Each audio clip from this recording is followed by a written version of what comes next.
eyes, yeah. You don't wanna miss it. Got that dope as guessing we kick it. Stay lit like the night before Christmas. Tony and Duke, best in the business. Watch them get it. Go to YouTube, search IBNX Radio, the Lit Network.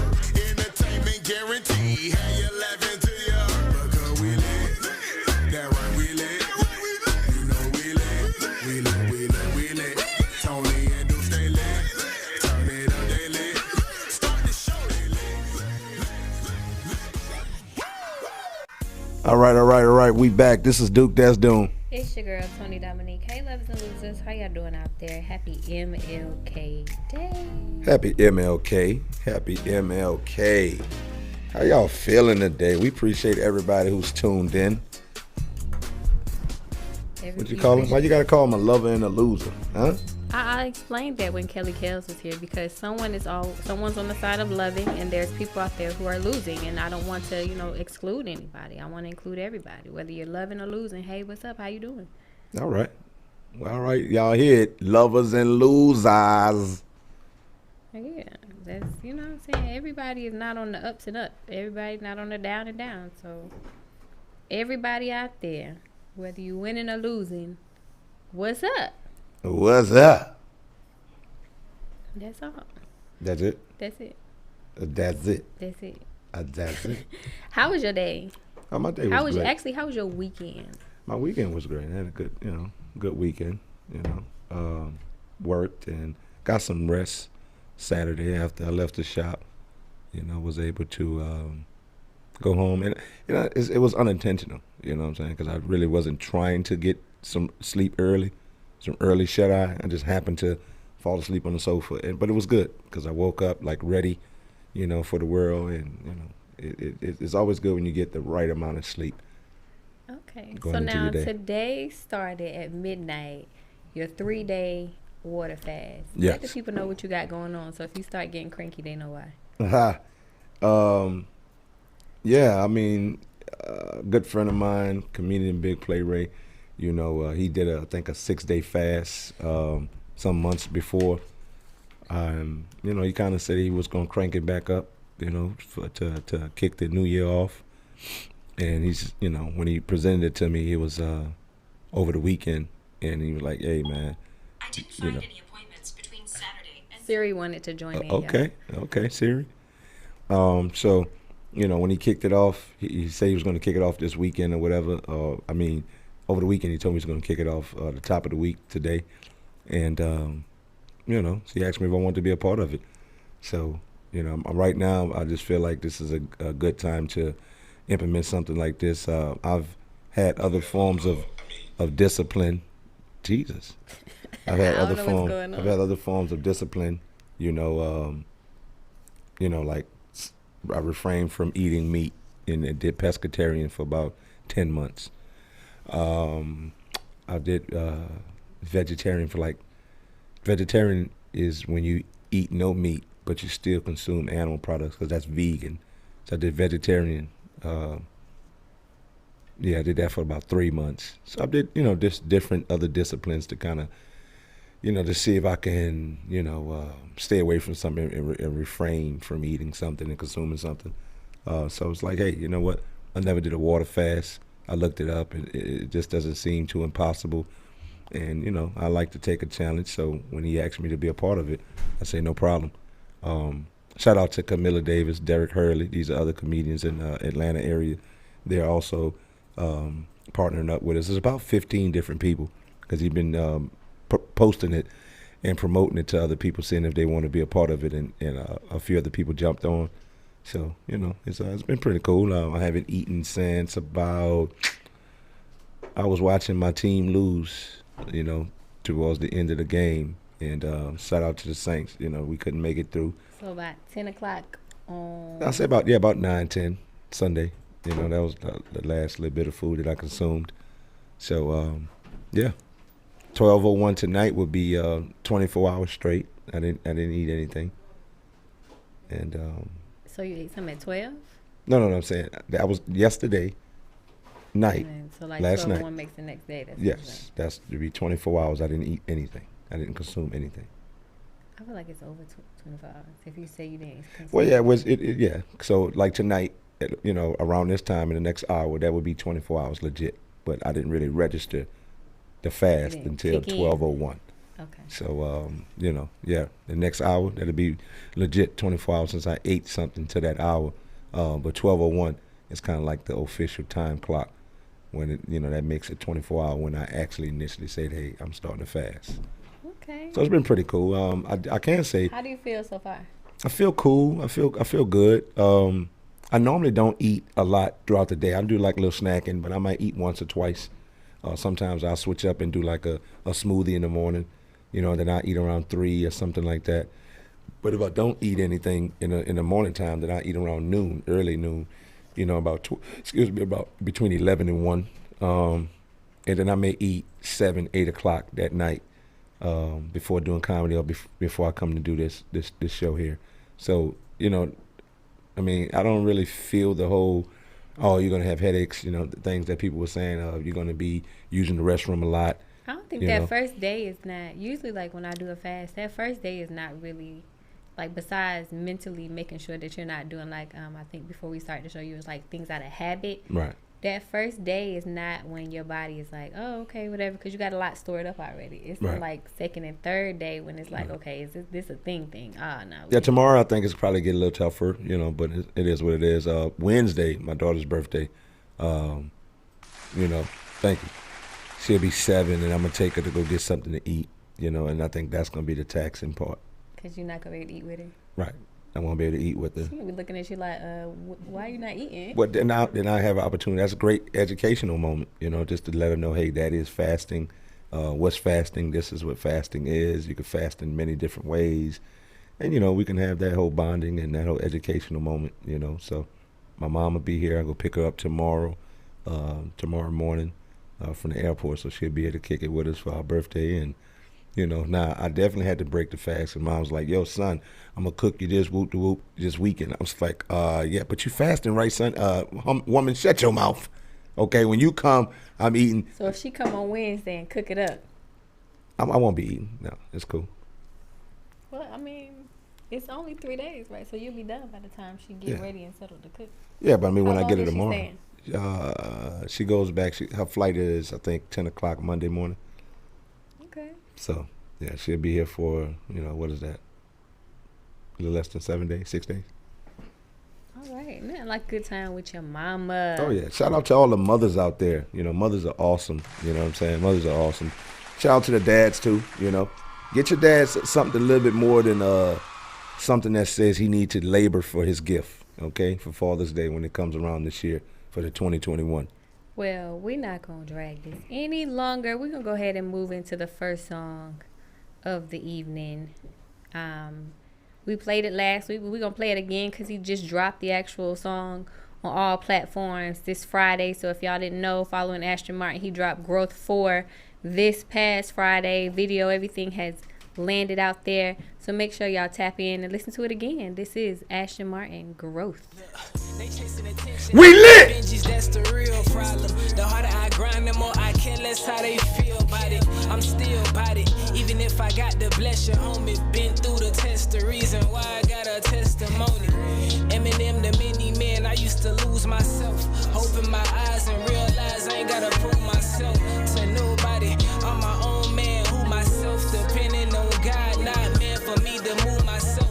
Maneuver through the traps, trying not to fall in them. You can't be a big dog inside a small kennel. Animal catchers be the law, they got my dogs in them. I think some of them went too far, trying to be authentic. Come from the bottom, it's only one way to go. Will I fall or fall, you never know. Just sit back, relax, enjoy the show. Open your eyes, you're about to witness this growth. Come from the bottom, it's only one way to go. Will I ball or fall, you never know. Just sit back, relax, enjoy the show. Open your eyes, you're about to witness this growth. Got them learning they lesson slow, trying to fit in like they stretching clothes. We ain't going tick-tack-a-toe, I'm trying to exit. Trapped inside my mind, sometimes I'm trying to find an exit.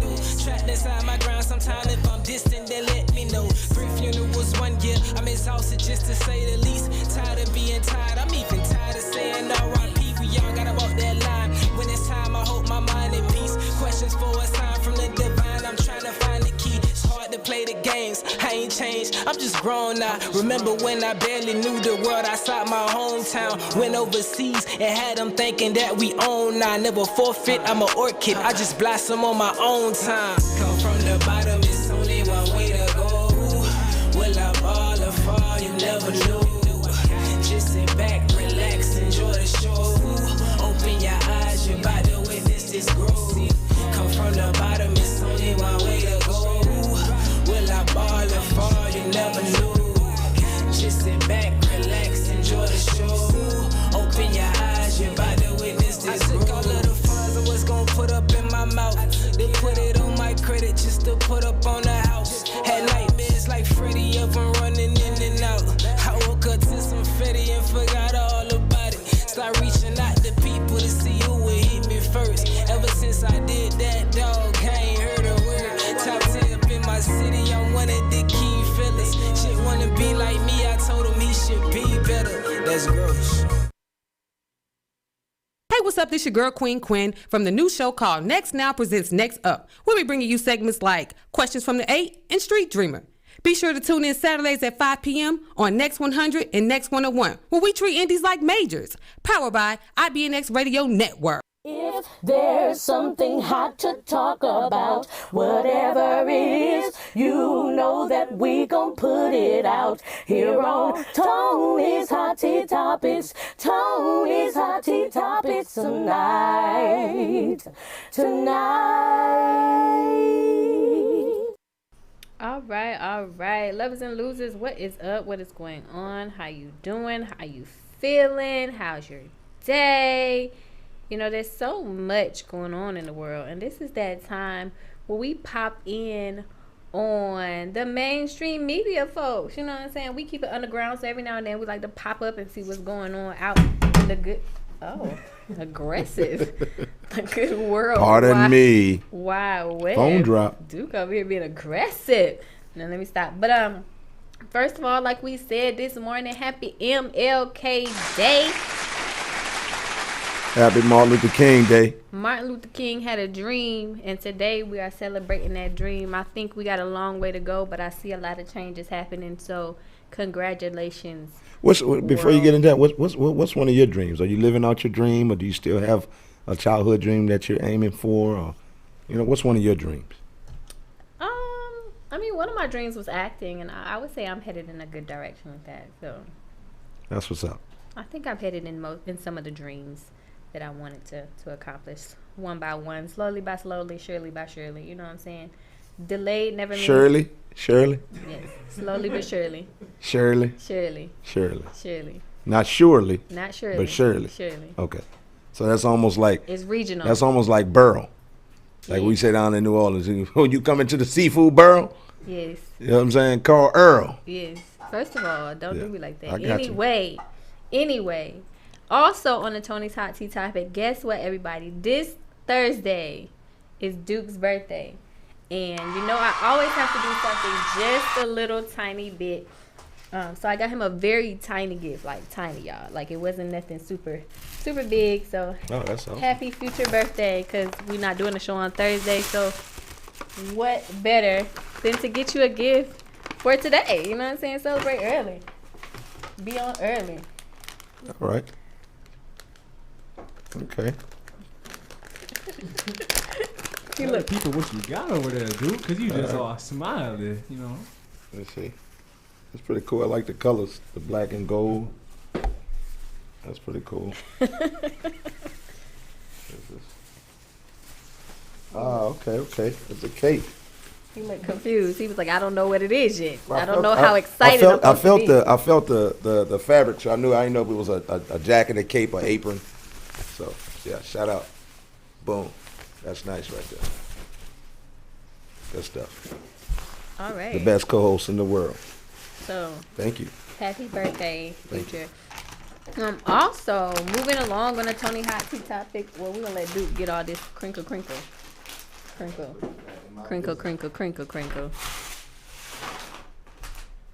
All right.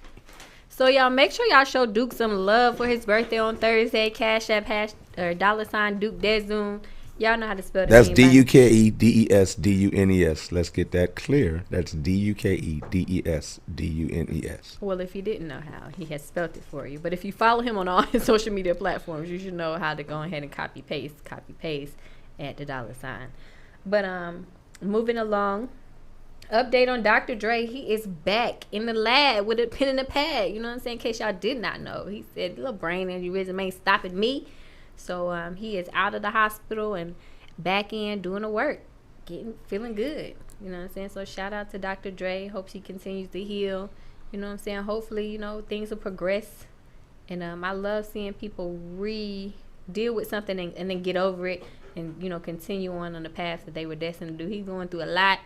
You know what I'm saying? And to see him seem like he's just taking the blows and keep moving, that's a good thing. So Dr. Dre, keep going forward. Yeah, see, I'm getting all hurt and I'm doing the same thing. That's terrible. You're a horrible person, sir. It's going to be okay. Yeah. So, yeah, right. I don't even know what that's all about. But anyway. Well, I was about to tap into something. I was like, nah, wait.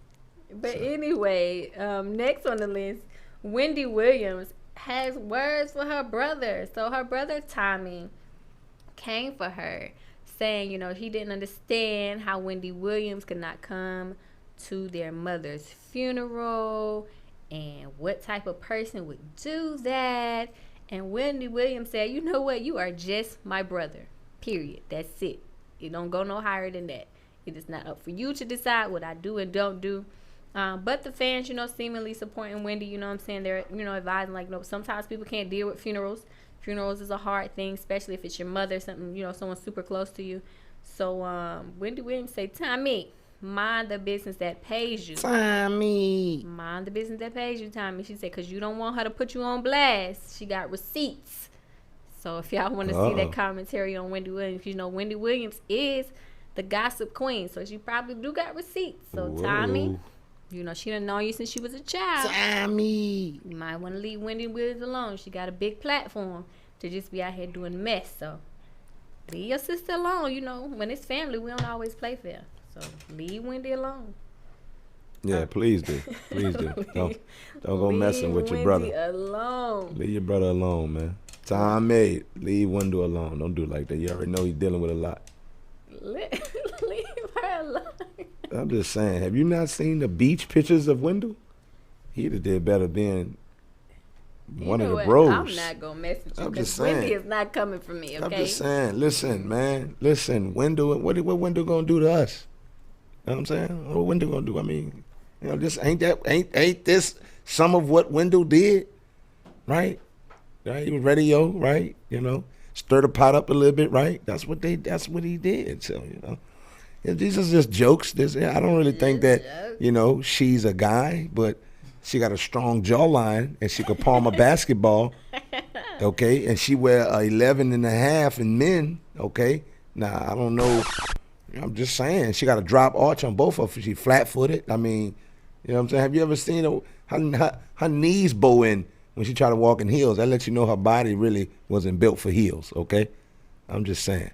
You know, no knock to Wendell, Wendy, whatever, with either one of them, you know. Much love to both of them. Tommy, just watch yourself, okay? Tommy. Also, Love and Hip Hop Atlanta, Kiyomi Leslie is having a baby with Justin Hardy. He's an NFL football star on the Falcons team, and they're expecting a baby boy. So, congratulations to them. Congratulations. We don't get no claps. Y'all don't care about them babies. Oh, yeah. Damn them kids. No claps for y'all. Johnny said, ain't nobody told y'all to be out there. Man, listen, every kids celebrity are having a baby. Kids are beautiful when you want them. When you don't want them and you ill prepared, you're like, fuck. Well, I was told in life that you're never really prepared for kids. But you could be ill prepared. You may not be prepared, but you could be ill prepared. You could be not quite prepared. You know what I'm saying? Now, of course, I do feel like, you know, if you have the right, you know, mindset, you fully embrace parenting. God allows certain people, and you know, you be open to listen to elders and things like that. Find you a good mentor if you can. those things will help you. But if you just don't have the money and your circumstances just not quite, say, if your circumstance doesn't scream, add another person to your financial responsibility, you might just not be at that space. But that don't mean you can't get there. I don't believe that you could be fully prepared, even with $1 million in the bank, because you may not be emotionally where you need to be, spiritually. You just may not be where you need to be in a multiple of areas of your life. So, I don't think you could be fully prepared, but I do believe you could be ill prepared. That's real. I'll accept that. We'll let that ride. Don't be trying to. You be trying to challenge. You be like, let me you gotta state your case. But then when I drop the jewel on, she be like, all right, that sound believable. So dang. So if I start off with okay, no, and then I give you your props, I still get. So it's like, dang if I do, dang if I don't. It really don't matter. I'm just saying, I like that wine. What animal did you slaughter to get the wine colored with the elasticity around the waist in the wrist? Listen. This that velour. That's that wine right there. That's the velour. Don't be rubbing on me. Not right, shit. Last but not Peter. least. Y'all look at the wine. Look at the West wine. Whatever. Last but not least. That was a white sweater. She just dipped the whole thing in some Cabernet. Whatever needs to be done to get the look that it needs to be, okay? Right. But again, last but not least, on the Tony's Hot Tea topic, Roland Ray had to go to the hospital. His wig caught on fire, caused severe burns on his face, legs, arms. It was real big, and so he's going into surgery on Tuesday. If y'all don't know Roland Ray, he became a popular sensation on the internet when he was on Catfish. It was a Catfish episode called Trolls. He was, trolling or whatever in somebody's DMs, and they brought him on a show, and it was a hilarious moment. And from that, he decided to do music. He's out here being comical and videos and Instagram. You know how social media do. Once you make one thing pop, you kind of trigger that over. You be on one little show, you trigger that over into a whole new platform. And so that's Roland Ray. You know what I'm saying? He calls himself the hottest thing in a wheelchair. So y'all go follow his page. Roland Ray. Y'all go follow his page. That's funny. And see what he got going on, because he went That's on his crazy. social media. Let you know how he was feeling. You know what else is crazy? I saw what was it, yesterday, the day before yesterday? It was sometime this weekend. I saw the young lady that looked like she had some type of maybe some type of deformity or something like that, and I saw her social media, and it looked like her daughter has the same issue, but she has a boyfriend and everything like that. And I was watching, and I was like, wow. She don't really do much. She might do like a little dance or whatever. The dance is not quite fully done or whatever, but I'm just looking at how the amount of supporters that people, like the social media numbers. I'd be like, wow, they got a lot of people that tune into this. You know what I'm saying? It's just impressive to see what can become popular. Anything can become popular. If it's something that'll make people look at you, then they coming. We was recording. Does it still work in real life the same way though? Like if somebody with a disability goes to your school or at your job, do they become popular when they trying to bust out, and like you have somebody with the walker with the spinal bifida, they just throw the walker away and just be trying to do a jig move and try to, you know what I'm saying? Yes, and then they got somebody there to catch him. Yes. Do you go over and give him a high five? You're like, boy, I fuck with you, boy. You can sit next to me in the cafeteria. It depends on the confidence that they put in it. But yeah, it worked the same way. You know what I'm saying? Okay. The thing about social media gives you a certain type of confidence. Maybe back in the later days, you know what I'm saying, live in somebody's face, you probably weren't as confident as you would be in today's time. But yes, like there's definitely people with, deformities or issues or whatever things that they got going on, and they living it up because it's an attention seeking thing. Long as I can get your attention and you can pay me attention, good or bad, whether you laughing at me or you really like in support of me, it's the same. It's the same. It's only the same difference. It's the same high. I could dig it. So I could dig it.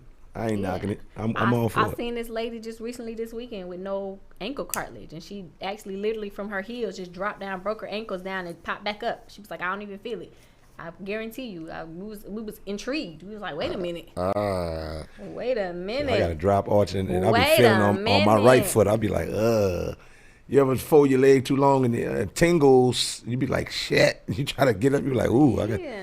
Yeah. We got a lot of show ahead of us. Before we go into the next song, we got Liddy in the City and Lit in the City today. I need y'all to check the Sound Crazy Atlanta at 8 p.m. It's the Roast Versus on January 23rd. It's the Duke birthday show at the Green Light at Uptown Lounge. Want y'all to go. If y'all want to say happy birthday to Duke in person, that is the place to pull up. Shout out to Kiso. And, you know, she's putting that together, so shout out to her. Shout out to Kiso. So y'all pull up, tell him happy birthday, book him, call him, text him, cash app him, whatever y'all need to do. Let Duke know that y'all out here supporting him. Hey man, listen, we definitely appreciate the support. And another thing too, we get a chance to meet a lot of different super dope people, some cool people on the platform Clubhouse. So tap into it into Clubhouse and us on Clubhouse, the L.I.T.T Netwrk, me and Tony. She's farther along. Like, I'm learning from her, so I just try to take little notes because she's really a crackhead with it. Like she'll wake up out of nowhere. I need Clubhouse moderators. Oh my God. Anyway, she just wake if up you out of are sleep. on Clubhouse, because we're going to move along. We're not going to let Duke take me like this. If you're on Clubhouse, tonight after the show, we will be doing a room called the Lit After Party, Lit Show, Lit at Night. So tap in with us. Duke Desdune, Tony Dominique, it's our name. So if y'all are fans, y'all been watching, y'all already know. Just, look for the room in the calendar and the schedule. We got it already pre-scheduled. 11:45 tonight. We will be going live in there. We just want to tell about the Monday through Friday, 1 to 2 o'clock. Monday boss. through Friday, independent artists. I'm trying to get to this song, but Duke want me to get all this advertisement in.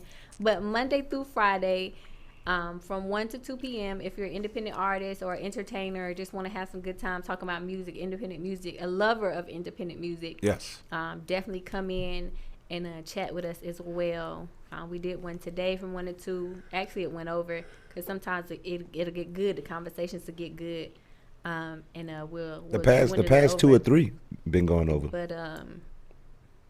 But yeah, make sure y'all tap in Monday through Friday, 1 to 2, and then every Monday night after the show we do an after party just to kind of talk and recap the show. So next song we're gonna play is Ron Mac, Bruce Wayne, and then we're gonna bring in our special guest for y'all. All right?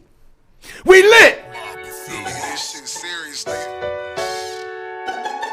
Been doing skits, nigga. Setting demos, nigga. Whatever. Bounce out that motherfucker like Bruce Wayne, nigga. Big shit poppin'. Man, drop some. Watch me pull up on RPs. Hollow points, watch a nigga dome. These niggas barely doing shit. Call them CBD. Cook a nigga. Hope you bought some guns with that EDD. West Oakland. Lower bottom nigga to the fullest. Blackout. Beam attached, holding 50 bullets. He ain't got enough to phone. Get them bands up. Drop the whole fucking 100. Get your mans up. 20 on me. Hood rich. Watch me ball out. Ain't ready to trip. On my granny, we gon' fall out. Y'all's tough. We outside. Choppers all out. Fuck that. Niggas' names getting called out. I'm a gangster, not a rapper, don't get it confused. You spit 2 bands up on a fit, nigga, that's just a shoe. Like the night when you strapped heavy, nigga, with them tools. You get up out this car, you kill something, you know the rules. The whole hood had been a dope spot. We gon' really see what's happening when that dope pop. Bustin' knocks up in your hood, watch me show stop. How you say you really funky, share that ghost clock. You niggas lame, and I ain't with the food game. For that blue cheese, I had my youngin' take them 2 chains. We grew up shooting shit, you just grew up playing shooting games. He ain't really stepping with them steppers, he just wanna bang. We not the same, even though I'm dripping, I'll let it rain. Wet a nigga up, stretch him out, that's another slang. Basel main, run up on a nigga, hit him close range. Bop, bop. Aim at his top, I'm trying to see his brains. Speeding in the matte black coupe like I'm Bruce Wayne. There's so much shit, bro, I forgot about what's his name. But anyway, I can grab that A or that mini Drake. My out-of-state bitch with the shit, she gon' set the plate. Talking about hits, all you ever did was drop a tape. Fuck a diss, I'd rather do is get it and slide out the way. Feeling mob, you go against the gang, we gon' slide today. Me and Ronald Mac, you know we strapped, bitch, who tryna play was happening. Boss.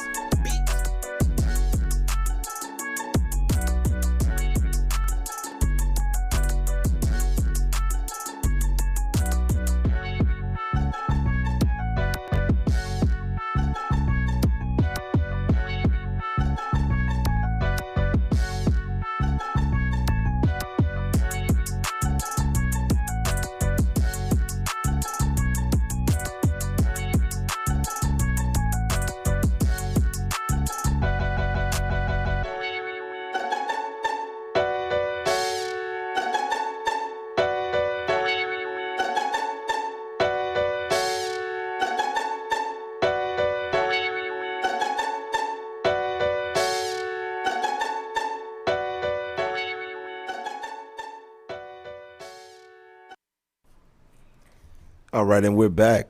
We are back. And we have, this resume is long, so I'm going to simply start with just author Sean Wright. And he can tell you the rest of the things that he does. What type of... Cause we gonna break them down. You gotta know. Cause you got. But give it up for Sean Wright. We got Sean Wright in the building. Right. Okay. I'm gonna start with author Sean Wright, because you're just celebrating your 10th anniversary of your first book, right? That's a fact. Yes. How does that feel? It feels good. It went by so fast. I didn't even know that. Like, I woke up one morning. I was like, this date means something. Like, something happened on this. Why do I know this date? I was like, oh shit, it's the 10-year anniversary of my first book. So I didn't plan nothing. It just hit me. Like, it went by so fast. It was like, it's crazy, but it feels good. It feels. Did you do something for the 5th year anniversary? Nah, I didn't. You don't celebrate your accomplishments much like that? Well, nah, I'd be looking at like the 10-year. The 5th year came and went by real fast Right. as well. So when the 10-year came, I really wanted to. I had planned on. When it hit 10 years, I'm gonna do something big. Right. But then with COVID and everything else that's going on, I kind of lost track of the time. Gotcha. You know what I mean? So Yeah, that makes sense. So how long have you been an author? Since 2011. Okay. Yeah, I got in the game 2011. What made you want to tap into writing books? It was how it happened was kind of weird. Like I originated in the music industry. Okay.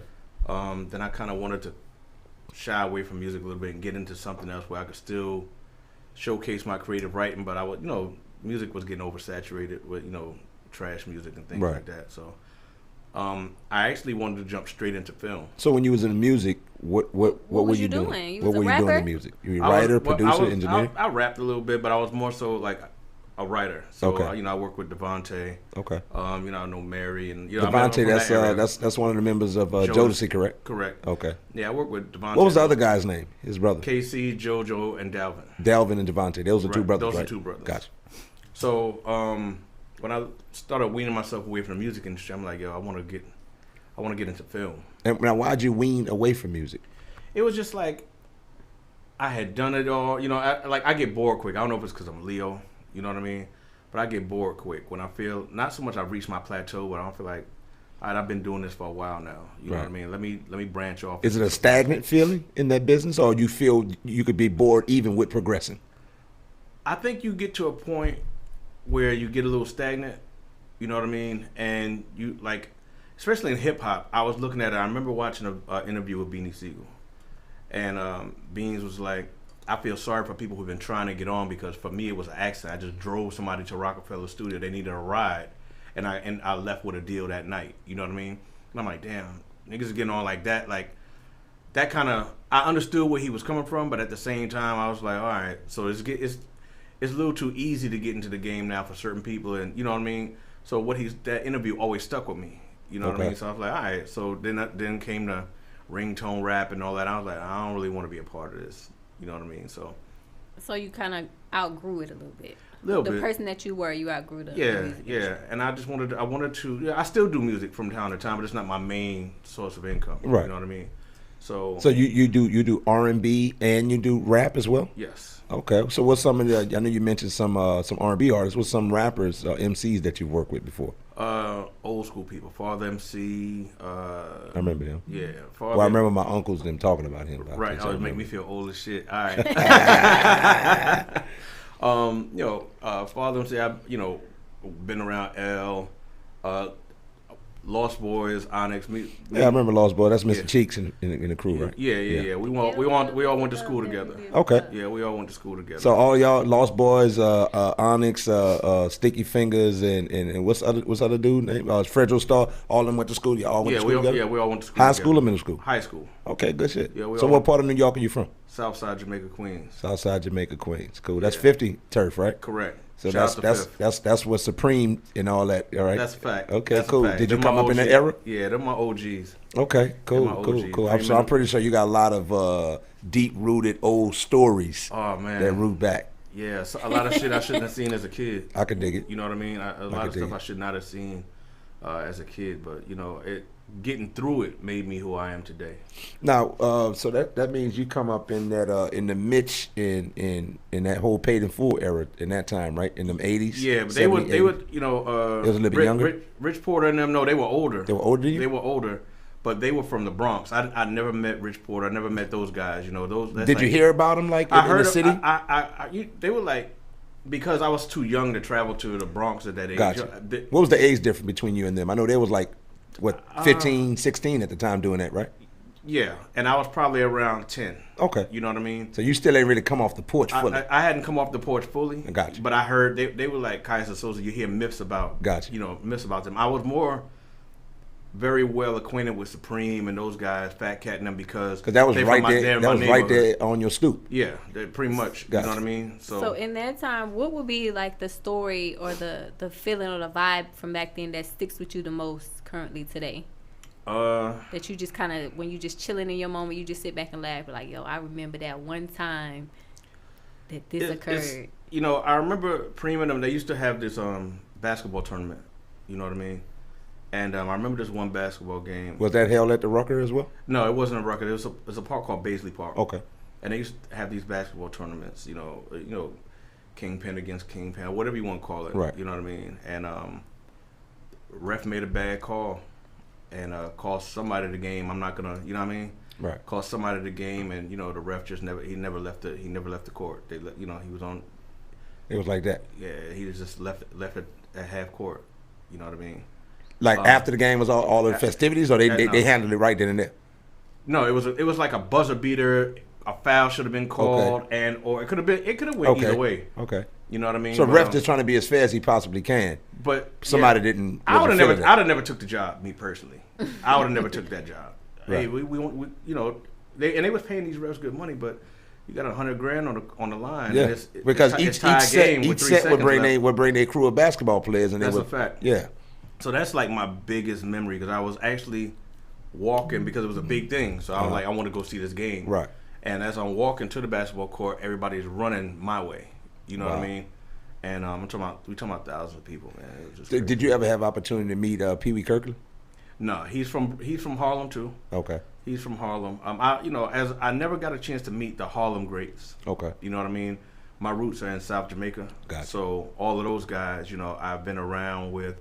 You know, they, like I said, they were my OGs. So, you know, giving me money, you know, hey, stay out of trouble. Oh, let me see your report card. You know, I do. You know what I'm saying? As long as you keep doing. You know what's crazy? I talk to a lot of kids now, and I tell them that's kind of how it was. You know, even growing up for myself in the '90s in New Orleans, where the older guys really didn't want to see you in that space. That's a fact. You know, it seems a little different now. You know what I'm saying? That's a fact. How do you look at the time of when, you know, coming up in the Oh, sorry. You good? No, okay. Yeah, we good. How do you look at the time of now, where everything is the scripts now, everything is the pharmaceutical drugs, where at that time it was hardcore Schedule A type drugs, you know, heroin in the 70s and crack in the 80s.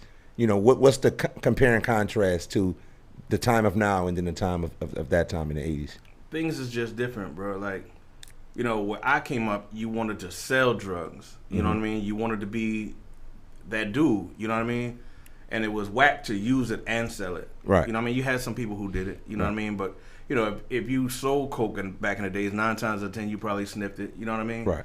But these kids nowadays, they rather do the drugs. You know, a lot of these rappers, they don't sell drugs. They do all the stuff they talk about in their lyrics. If you listen to them, pop pills, Molly's, Percocets, drink.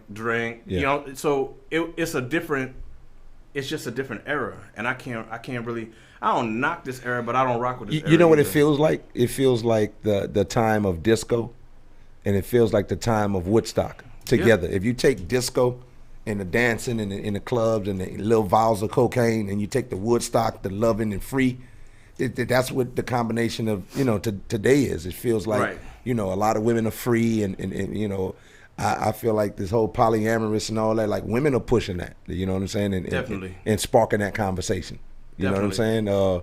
So that's the feel of the Woodstock, but then you have that, you know, the drug and popping the drugs. And I've seen guys, you know, sit in sections and they just have a conversation. They just pop a pill in their mouth and, you know, just carry on. Bro, I can't do it. Like, I've been around a lot of it. You know what I mean? And I don't not. What you do is what you do. But you looking at somebody, I don't even know how to roll a blunt. I might take a pull every once in a while, but as a norm, I don't indulge. You know what I'm saying? Gotcha. Number one, I'm too afraid. No, you should. You should definitely indulge in marijuana. Peer pressure. All the cool kids are doing it. Like, for real. You know what I'm saying? I teach you how to roll, bro. Don't worry. Just call me. We have a session. We listen to some old school LL mixtapes, and we'll be cool. Not at all. So what brought you from that style, you're in the music, you talking about the greats and everything like that, over to, okay, now I'm going to move into being an author? Because you were saying you wanted to originally move into film, but what settled you there as an author first? My first film bombed 3 times. So what happened was, I had some money saved up from, music industry or whatever. And I was like, I'm just going to write this script. I wrote it, and it wasn't a script format or nothing. It was horrible. Hired a cast, hired a crew, and figured because I had some bread, money made the world go around, right? Or so we think. And it just wasn't like that. I remember running through my savings 3 times, and the woman I was dealing with at the time was like, babe, I support you, but you doing the most. Just like, maybe you should go back to work. I'm like, go back to work. And that was it. So the script actually sat on my desk at home. I had a home office, and the script sat on my desk, and people who had read it was like, you should make this a book. And I was like, what? They're like, you should make this a book. And I'm like, yo, I don't want to be no author. That's corny. That's boring. I'm a Leo. I'm from New York. At the time, I had moved to Pennsylvania by this time. So I'm like, yo, I'm missing being on the tour and all of that stuff. And it just sat there. The book sat there, or the script sat on my desk for like 3 years. And I just, one day I was like, you know what, let me just see what's up. At the time, I was on radio in Pennsylvania, so I had interviewed this author who had been on like Oprah's best-selling list, Times best-selling list, and me and her became cool. And one day I was sitting in my office, and I was like, it was like 11 o'clock at night, and I sent it to her. Her name is Brittany Williams. I always shout out Brittany, because if it wasn't for her, I probably would have never been in this game. And I was like, Brittany, I want you to look at something. And she's like, well, you can send it to me, but I leave for tour in the morning, so I don't know when I'm going to have a chance to look at it. So I'm like, all right, just whenever. And I sent it to her at like 7-something in the morning. She called my phone and was like, you got a #1 bestseller on your hand. I'm like, what? She's like, you got a #1 bestseller on your hand. And then she's the one who kind of told me, like, don't sign to a label, or I'm sorry, to an imprint. If you got some bread saved up, start your own. And that's what I did. You know what I'm saying? I started Just Right Publications. I signed myself to my own imprint, and the rest is kind of history, for real. Do you have any other authors that you represent right now through your own publication? Yes. So I didn't sign nobody. It took me like 2 years to sign somebody because I was scared to take somebody else. I'm new at this. Right. And I'm like, if I'm going to gamble with anybody's career or bread, it's going to be my own. You know what I mean? Right. I didn't know how well I was going to do with it or not. So after, I had 2 #1 hits, I moved to Atlanta, and I didn't stop signing people until I moved here in 2013. And, Now, when you say 2 #1 hits, you meaning books? Yeah, #1 bestsellers. Okay. How hard or easy? I hear that. I always see that #1 New York Times #1 bestseller. How hard or easy is it to get a bestseller? What's the process with that? And what categorize it as a bestseller? Right. What makes it a bestseller? I'm gonna be honest with you. It's really all about algorithms, right? It's the internet. Things are easier now than it was. Like when I first came out in 2011, right? I was scraping my knuckles. I'm on a train every day, with a backpack full of books going to New Jersey. You just hustling. Now with the internet and Kindle, it makes it easy because Amazon can make you a bestseller depending on how many sales you have on the day you release. Okay. They'll put you on their front page if you do this and if you do that. So there's a lot, I'm not going to say his name, but there's another well-known publisher that's going through some tough times right now because, and I don't know the whole story, so I'm going to paraphrase. I'm getting everything third hand. Mm-hmm. But, he played around with them, from what I understand, he played around with them Amazon algorithms to his favor, and, they ran down on him, wire fraud, this, that, and third, and I'm just not trying to play those games. Gotcha. I'm not trying to play those games. If I can't play the game fair, I don't want to play. Because one thing is, I'm too old to be catching the case. Right. So bending rules and all that. Yeah, you had a point like I can't just do a hot 10. Right. What? 10 minutes? None of that. Real. You know Yeah, what I feel you. So that's just where I'm at with it as far as that's concerned. But you can definitely, if you have a large fan base and people are, if you build an anticipation, that's what I tell my authors. You have to build anticipation because no matter how dope a book is, it's like having a Bugatti and putting a for sale sign on it, but just leaving it in your garage with the garage shut. Who's gonna know it's for sale? You know what I mean? You got to get out there and do the work. I tell people all the time, I tell my authors, writing the book is the easy part. You know what I'm saying? Writing the book is the easy part, but getting out there and moving that product. And I hate to compare everything to the streets, but if I got the best hair on the block, but I keep it in the house, people got to know it. People got to know about it. Right. You know what I mean? So the same rules apply. You got to give samples. You got to, you know what I'm saying? Give some away for free. Right. It's the I took the same. I took the same. You gotta have a marketing budget. Mental makeup. Even when just promoting myself. I was told always have a business card, and always everywhere you go, somebody's supposed to know. Like when I was in barber school, they was like, "Yo, everybody needs to know you cut hair." So then I applied the same thing as a comedian. Everybody needs to know I tell jokes. Right. Okay. Everybody needs to know I have a radio show. I think people forget because you tapped on something where you got to give a couple for free. I think everyone coming in the game, they think I got to make money instantly. And that's the biggest misconception. Right, because I was listening to a girl, she does a marketing thing on Tuesdays, and she was saying you got to give it away for free in the beginning because you want those people to talk about it. It's one thing for you talking about your product. I got the best thing on the shelf. I'm doing something great. But if you have other people that can vouch for it, that's where the buzz comes in. You know what I'm saying? If you make a shirt, you know what I'm saying? Yeah, it's going to cost you, but that's where your marketing budget comes into play. You need to budget, okay, well, I need to give out 10 shirts because I want 10 people, talking about my brand. I need to give out 10 books, you know what I'm saying? I need to do maybe 4 or 5 free comedy shows or whatever just to get my fans up and get that buzz going around. And even in like real estate, you know what I'm saying? They're saying, everybody, like y'all was saying, everybody who knows you needs to know what you do. Right. And they need to know it consecutively. Like you can't just say, hey, I do this and assume people gonna remember. Sometimes it takes people several times before they realize, oh yeah, you do that. Because some people like to have that go in one ear out the other type thing. Correct. And you gotta keep reminding them, not enough to annoy them, but enough to be like, hey, yeah, you know what I'm saying, general conversation. Oh yeah, this is what I do, you know what I'm saying? Yeah, I write. I do comedy.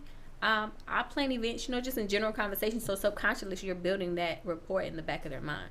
That's a fact. And with all, I have a couple of different businesses, clothing line, books. I give stuff away all the time because it's promotion. When I go through my inventory, I automatically put set aside a certain number. This is promo. This is profit. This is promo. This is profit. And you're not gonna win if you don't do it. If you don't do it like that, I've had people contact me and ask me to do something for them or promote their brand or promote their product. And I'm like, well, send me something.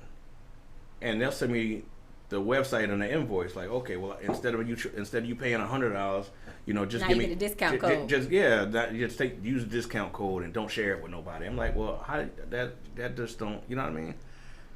People just got to know how to do. There's a way to do business, and some people are so fixated on the money portion of it.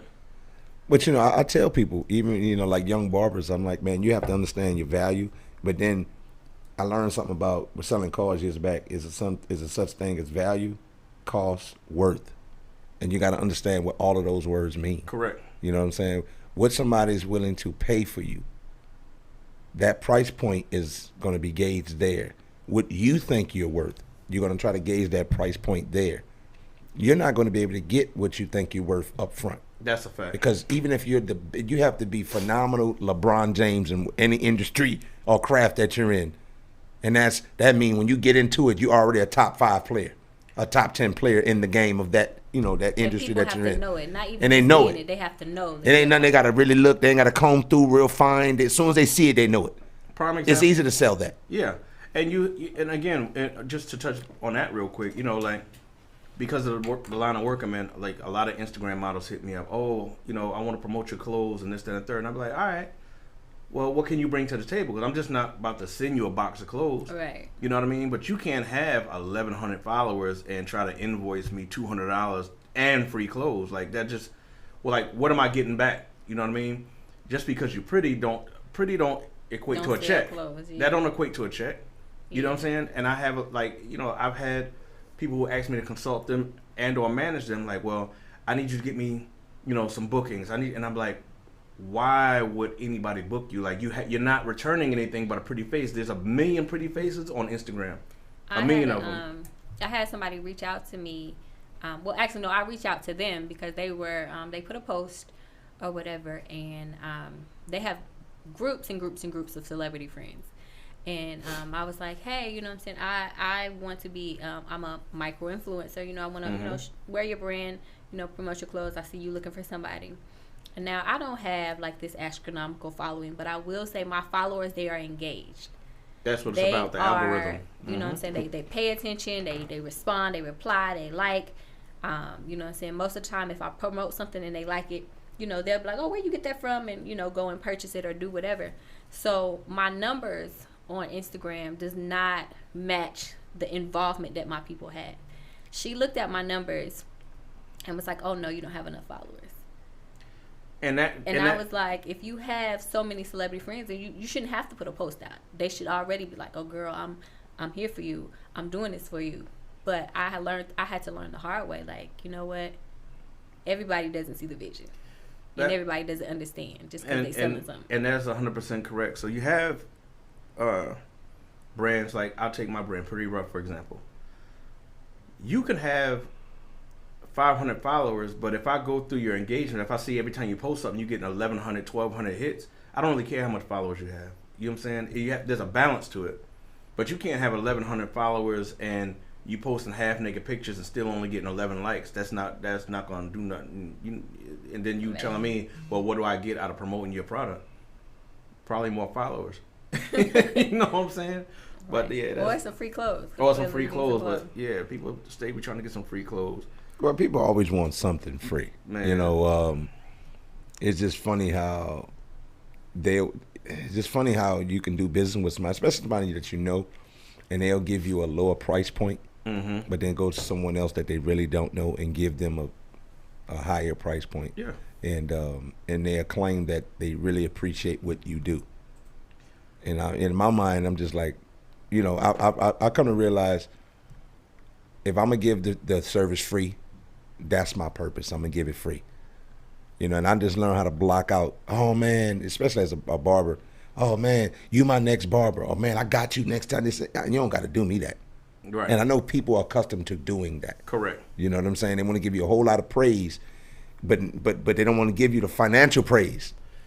Not to say the money is the, you know, end all be all, but I don't need a whole lot of, you know, words and high praise if you're not going to pay me, you know, saying to match, right. You know, like, what you're expressing to me. It's just everybody has their own vision on how to push their product, right? So for me, everybody I work with, you know, Monique all the time. I'm really over the top. Like I will spend. A lot of times I spend more than I get back because in my mind I'd rather make a big deal out of it and push. You know what I'm saying? Like for my books, prior to COVID, I was throwing these big ass book release parties, right? Yeah, I might spend $2-3 grand on the release party and hope I don't even mind just breaking even. I like people to come and have an experience when they come rock with me doing anything I do. Right. So if I spend the money, you know, I have a younger brother. He'd be like, "Well, that's stupid. Why would you do that? That's dumb. Like it's a hell of a risk you're taking." But at the same time, like he's not out and engaged with, you know, in the entertainment field. You know, he has a whole nother business that don't got nothing to do with what I do. So he don't understand. You know, if you build it, they will come. You know, you know, he don't understand that. Well, a lot of people don't understand just investing in self. There you go. You know, and taking 500, 300, or 100 sometimes and saying, I need to get at least breaking even off of it. If I can capitalize profit, that's great. But if I can't, at least now people know whatever it is I was intended to get out there, that product, that service, and I was able to not financially take an L and be in the red. Some people just don't want to do that. Yeah. We're going to take a little break, and we're going to come back and tap in on the other avenues that you got going on. We done delved into music, author, and then we're going to tap into, you got some projects coming up in the film and your clothing brand that we kind of tapped in on. So the next song, while we get prepared for that, is going to be Monty Michi, Blow His Mind. We lit!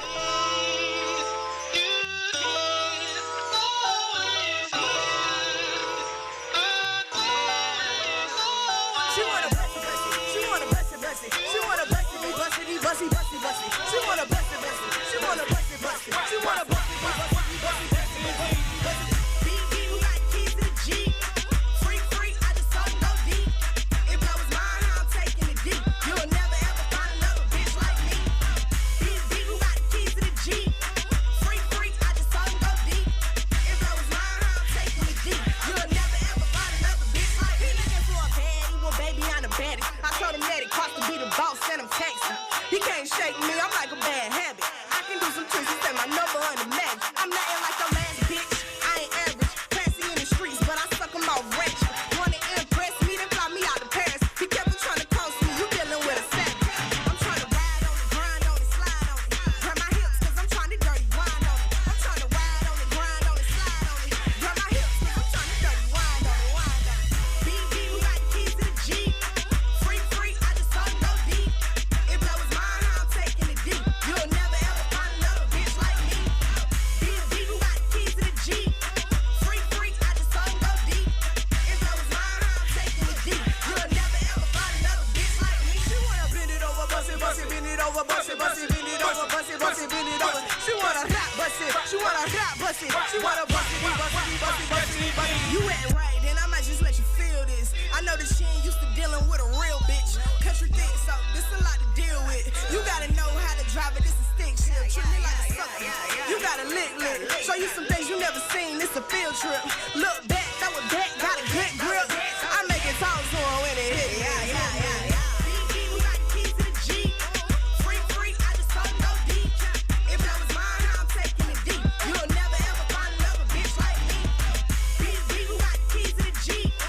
Free, free, I just saw him go deep. If that was mine, I'm taking it deep. You'll never ever find another bitch like me. She wanna bend it over, bust it, bend it over, bust it, bend it over, bust it, bend it over. She wanna rap, bust it, she wanna rap, bust it, she wanna bust it, bust it, bust it.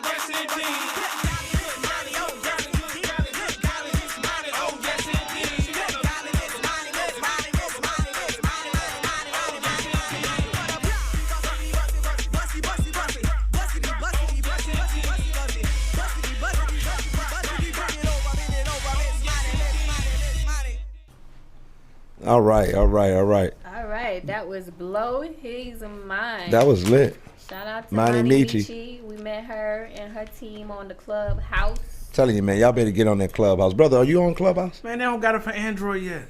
You need to go and get your They iPhone. They got a Mickey Mouse Clubhouse on Android. Don't do it. No, they Don't do it. I mean, I have, Mickey you know, Mouse Clubhouse. I have 3 phones now, Come bro. inside, Like I had to inside. go and get an iPhone, bro, just for Clubhouse. You know what? It's that important. I'm trying. I know that, right? And Tony is the one who's like, "Why you not on Clubhouse?" Right. I be on everybody. Why you ain't on here? Why you doing stuff and ain't on Clubhouse? Right. So y'all hearing it here That's how first. I found out about the Mickey Mouse Clubhouse because he was like, "Oh, I got it." I was like, "What is it?" He sent me. I was one of the people too. I went on the app store. I went to the app store. I looked and I saw Clubhouse, and I downloaded it, and I was just like, I don't see. It's not moving the way that I saw Tony's was moving around. I was like, well, hold on, let me look at yours. I saw hers. I was looking at mine. I was like, this is not the same. And then I saw somebody post maybe the day after that there's a Clubhouse on Android, but it's not synced in alignment with the iPhone's Clubhouse. So I want to be involved with Clubhouse so bad, and this is really, really bad. It shows you how I am about social media. Right. I want to be involved with it so bad because I know that there is, a lot of opportunity out there when you get to speak to said person one-on-one, right? I just can't stand Apple products, bro. I hate iPhones. I've had 2 in my life. I can't rock with them. So I'm trying to hold out because everybody's saying it's still in beta version for Apple and it's coming to. There's no need to hold out, bro. I'm just being honest. Do you you still have your old iPhones and stuff like that? No. Even if somebody told me they was gonna give me. Somebody's like, I need you to be on Clubhouse. I'm gonna give you my old iPhone 7. Right. If you just go get your 7 or 8 or something like that. Like right now, I have a 10. You know what I'm saying? And you gotta have it. Out with a 7. I started out with a 7, and if I get it, bro, it's only gonna be for it's only gonna be for Clubhouse. No, I mean, I get it. When I'm not I on get it. Clubhouse, it'll be in a drawer somewhere. I promise you. Nah, but you're gonna stay on Clubhouse. I just put it like that. So it's never gonna be in the drawer. You know. It may not be. You don't have to turn it on or use it as your regular phone, but But you can still link. You know, with the Wi-Fi and that whole deal, you still be able to link and stay in connection with people. I'm gonna go get one. Now you got to, bro. Especially within the business that you're in. You know, it's definitely good to I'll be honest with you. Out the Mickey Mouse I sat back and said I ain't gonna do it. I had the same mentality that you had, but y'all exact same. I was looking at the people who were on it, and the people who were on it, I take them seriously. You see what I'm saying? I was listening to their opinions and POVs of Clubhouse, and I was like, I value those people. Some of the people are peers of mine, right, and friends, associates. And I was like, I value those people. I think I need to be there. And now that I'm there, like, what did I think, last night or something like that, I just happened to be scrolling through it, just fell in the room. And I only fell in the room to see what they were talking about because there was no actual, label for the room. Like, you can label your room. Right. They didn't have a label. So I was like, well, I see it. I'm looking at the volume of people in there with no label. Let me see what it's about. It was something, just general conversation. But as soon as I get in, they announce you. Hey, Duke is in here. Whoa, man, you can see you a comedian, bro. So one guy was like, yo, man, give me 10 minutes and just naturally just fucking with people. I know how to naturally, pull some strings. So let me ask you this. Can we get a beep? Because you know what I'm saying? He liked the F word. We need a beep every time. We need to criticize. So we're not supposed to be saying it. Oh, we're not supposed to say that? Just the F word. Oh, all right. We can't say fuck, dick, or pussy. As he says it again and again and again. Okay. I had that problem before when I had my own show. I could dig it. But anyway, so on Clubhouse. Right. So is it like a bunch? My thing is going to be wrapped around. I'm assuming everybody's talking over each other. Like, I'm gonna explain Clubhouse to y'all. Okay. Jesus Christ, we was bromancing here. He looked at me. He was like, "Yo, bro, give me the scoop, give me the lowdown." But go ahead and tell him. He's not gonna explain it correctly. I can't articulate Clubhouse. Go ahead, so, wine sweater. Stop hating this. I wore this because. What color is that? Cabernet. I wore this to bring back the Terry for him. We'll talk about that later. Yeah. Okay. We'll talk about that later. Go ahead. But for Clubhouse, it's a bunch of rooms. They like to call it rooms or whatever. And then you have a hallway. The hallway is just, the list of rooms. Mm-hmm. And to think about if people are talking over people, you have moderators. It's like whoever starts the room is going to moderate. You can give moderate. Like if I have a room and I want Duke to be a moderator, he could be a moderator. If you come in and I want you to be a moderator, you can be a moderator. If Johnny comes in, you can have as many moderators really as you want. And what the moderators get to do. And the moderators moderate the room. You know what I'm saying? They control the room. So if somebody's talking and you want everybody, to calm down, you can mute everybody. Just okay. Mute. Or, you know what I'm saying, moderators, your job is to control the room. So really you need to be a person that can control the room. Like y'all calm down, one mic, one person talk, you got to kind of be a boss-minded. You know what I'm saying? It don't always happen like that, but the intention is for you to be boss-minded to be able to control the classroom. Like you're a teacher. You're a teacher, you got all these students. Yeah, they can start talking and chitting, but it's your job to control the atmosphere in your room. Got you. Okay. I might give it a shot. And there's a lot of industry execs. There's a lot of A&Rs for music. There's a lot of big name authors. Like in your field, I'm pretty sure there's a lot of people who have publishing companies and whatnot. Production, film. People do pitch rooms where you can pitch your ideas and stuff like that.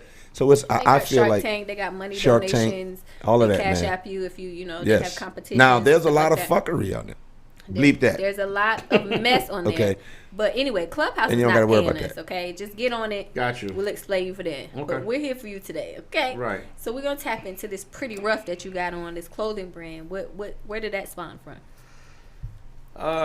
Pretty Rough was a brainchild I had 2002, 2003. Okay. And at the time, I was like, I came up with it because it's a woman's clothing line. I just wear it because I'm the owner. It's yours. Right.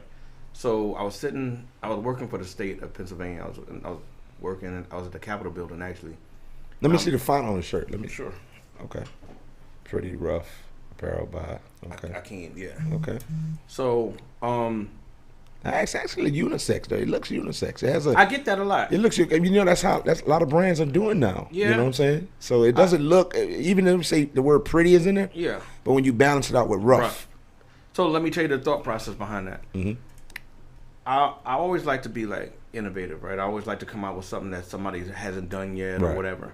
So I was like, damn, I need clothing line for females. But I wanted to, so the concept behind Pretty Rough is, and I hate using this analogy, but I can never get the right words whenever people ask me. Right. So if you take a feminine woman and a tomboy and fuse them together, this is what they will wear. You understand what I'm saying? Okay. So you got your pretty and your rough, and you put them together.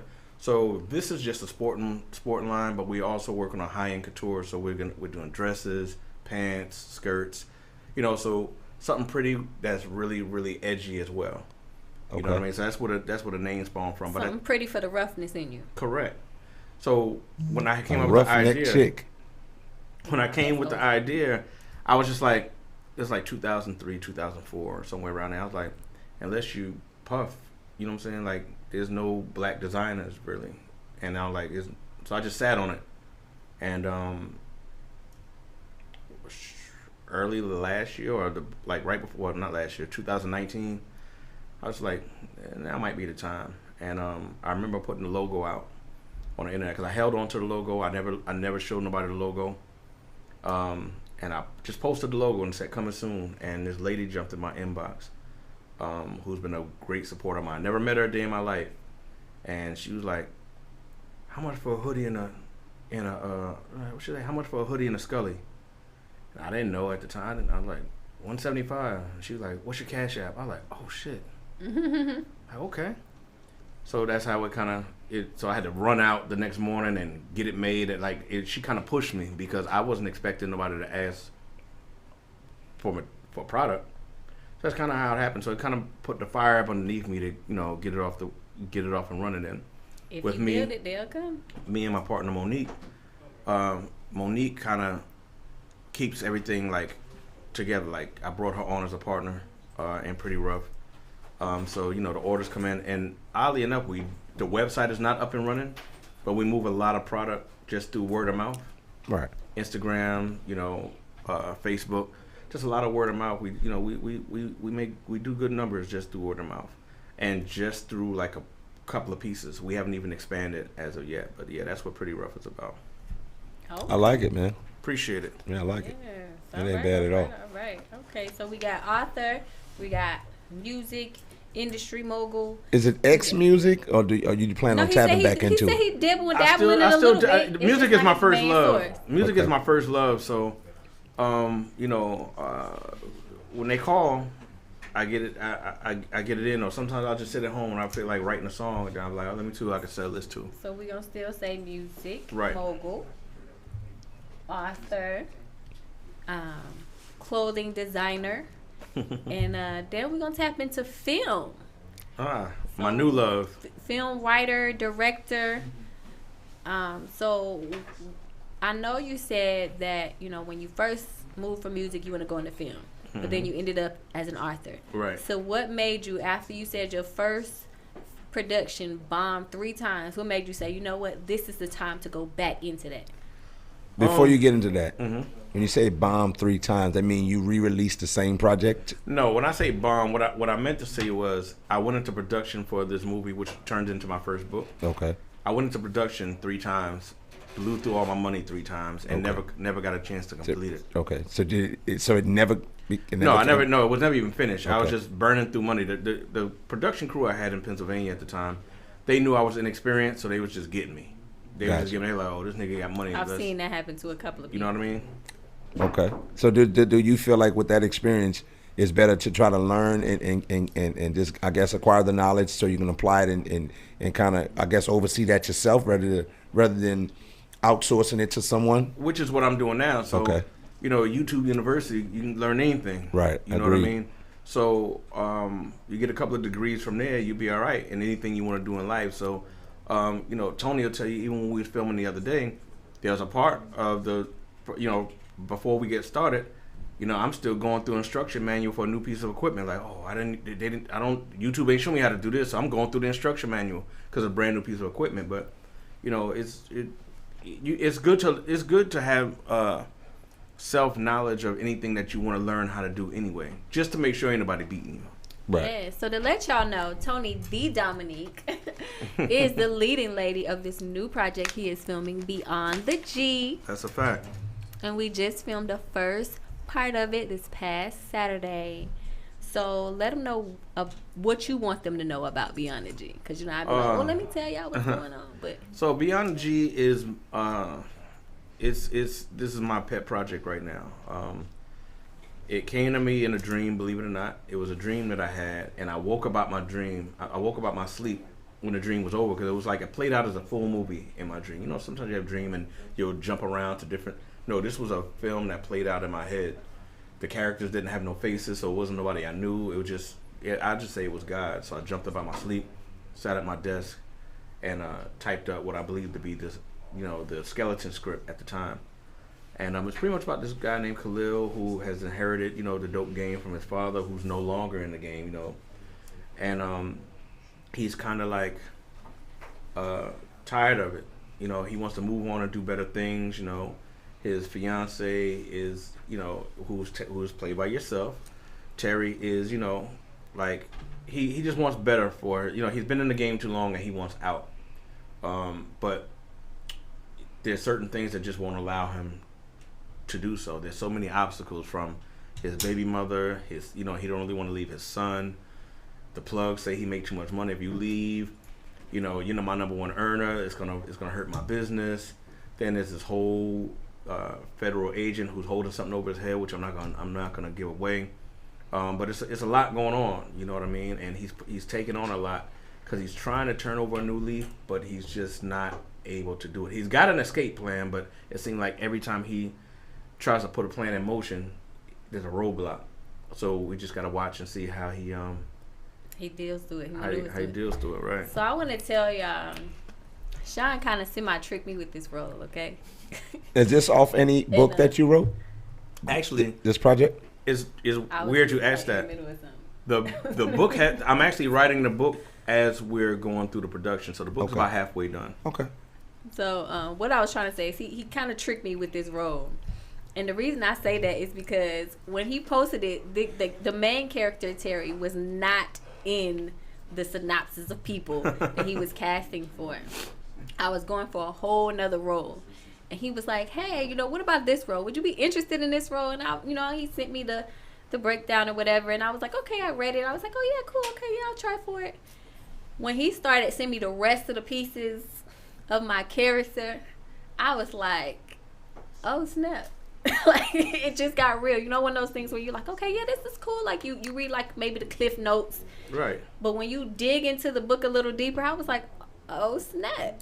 Like, I done got myself into something. But I absolutely, like, when y'all see this project, I personally feel it's going to, like, it's going to hit you. Because the pieces that I get to read, because he tricking everybody. He just give us a little sample by sample by sample. But the pieces that I get to read, and from Saturday, I probably had too much fun. Yeah, I think we all did. Filming Saturday. I think we all did. Tony got to beat somebody up.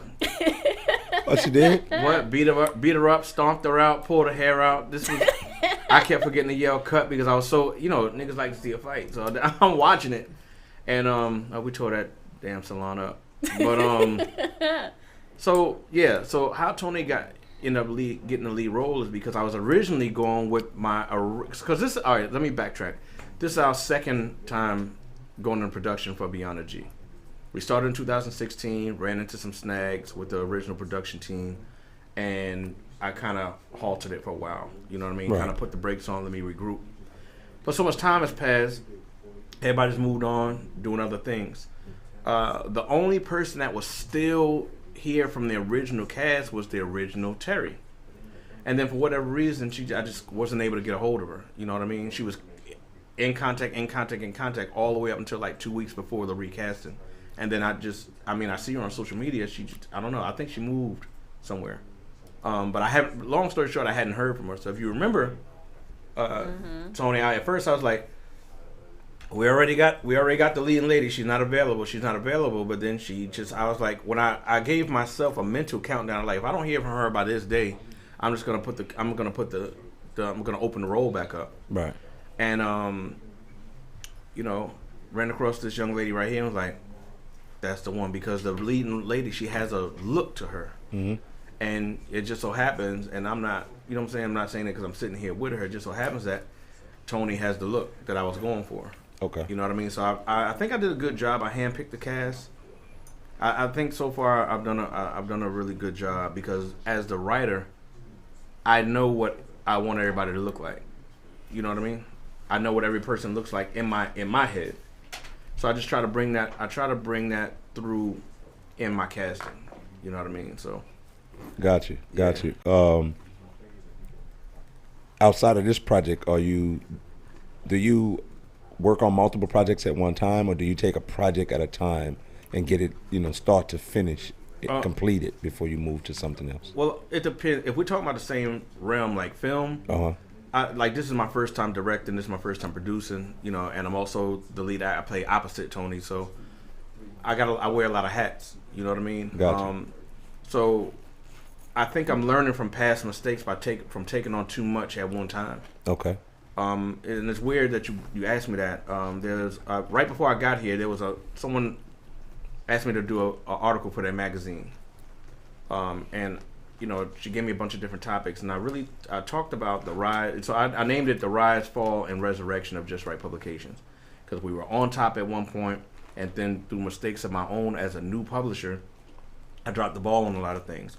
I was making a hell of a lot of money, but at the same time, it was a lot of things I didn't know because I was new.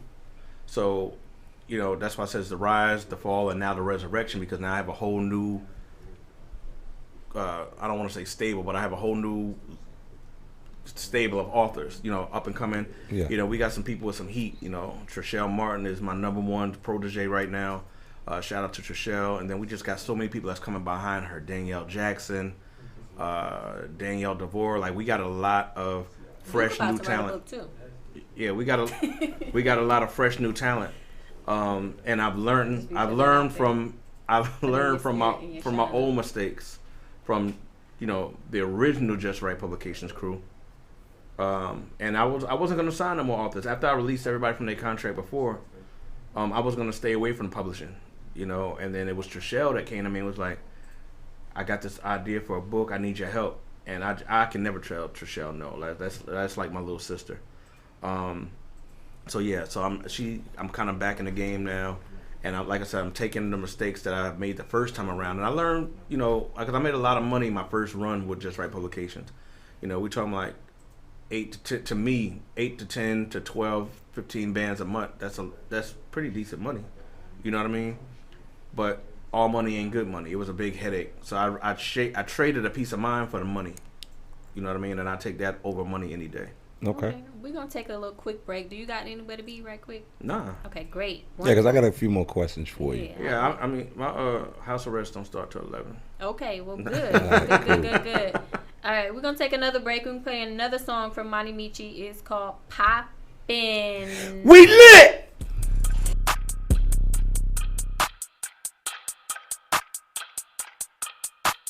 Whoa.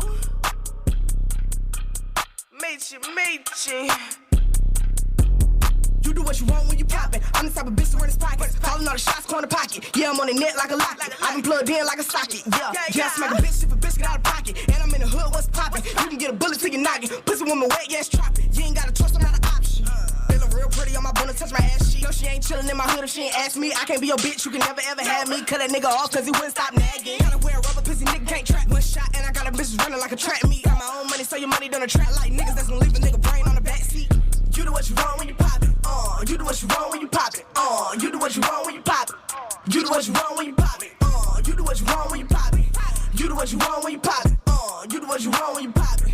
You do what you want when you pop it. Ain't in the mouth, hope it got an aftertaste. We'll take a nigga out, no dinner date. I ain't playing with these bitches, no patty cake. You know how I'm coming, no masturbate. I'm a dog, never should've let me out the cage. Y'all can have these little boys, these throwaways. I'm calling bitches out, now they feel away. You gon' take an L if I gotta get the K. Man, to me the cake, call them anime. I don't fuck with broke niggas, gotta pay to play. I'm cutting all hearts, I'm the ace of spades. I ride dick so good, make them say my name. Real bitch, no, I can never fuck a lame. I be lying to these niggas, I be running game. I own the whole road, I ain't got a lane. Same bitches ain't like me, now they wanna hang.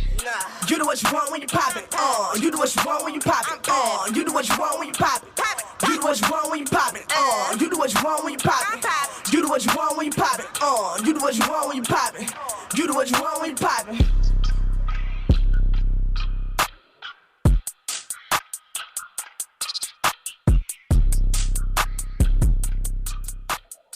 what's up? This your girl, Queen Quinn, from the new show called Next Now Presents Next Up. We'll be bringing you segments like Questions from the 8 and Street Dreamer. Be sure to tune in Saturdays at 5 p.m. on Next 100 and Next 101, where we treat indies like majors. Powered by IBNX Radio Network. Your husband was a drug dealer. For 14 years, he sold crack cocaine.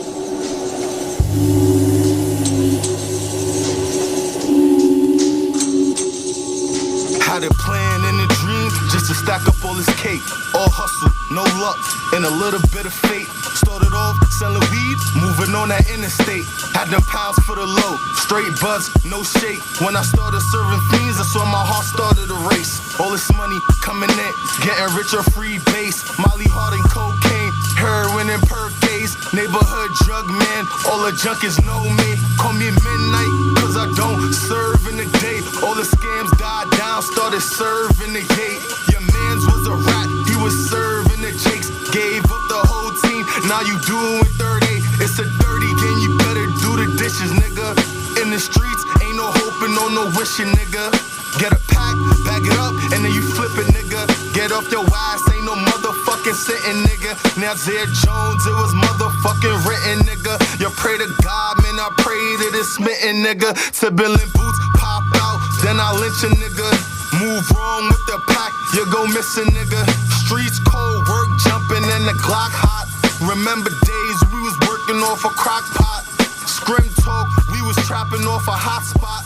All I needed was an X6 and a laptop. CP in a new crib, nigga, that's the stash spot. Using pros to get phones, made a nigga mad hot. Investigations on the team, like we fighting mad lock. Kept the lawyer and retained a nigga, I never got locked. I don't wear designer, drive a phone call. Still working 9 to 5 and I don't trick off on broads. Stay low with your bread, you ain't gotta be a star. Ever since I met the plug, a young nigga go hard. Your husband was a drug dealer. For 14 years, he sold crack cocaine. Y'all know what it is, man. It's your boy Jay Thirst of the Snap Judgment Show on Next 100. Don't forget to tune in every Sunday from 7 to 9 p.m. where we also interview celebrities, artists, entrepreneurs to uplift and support our communities, everything around us. Don't forget, you already know what we got. Quote of the day. It's going to be exciting. Thirst Thoughts, where you can call in and give me your thoughts so we can sit here and try to make and uplift ourselves. And name that verse where you have a Cash App prize. Don't forget, 7 to 9 p.m. All right, we are back, and just in case y'all want to support these artists, support the Lit Network, our Cash App is $, the Lit Network. Remember, network has no O in it. Okay, spell that for them. That's TheLittNetwrk. Because you just can't assume that people going to, they be like, bro, I sent your money to the Lit Network. Some lighting company got it.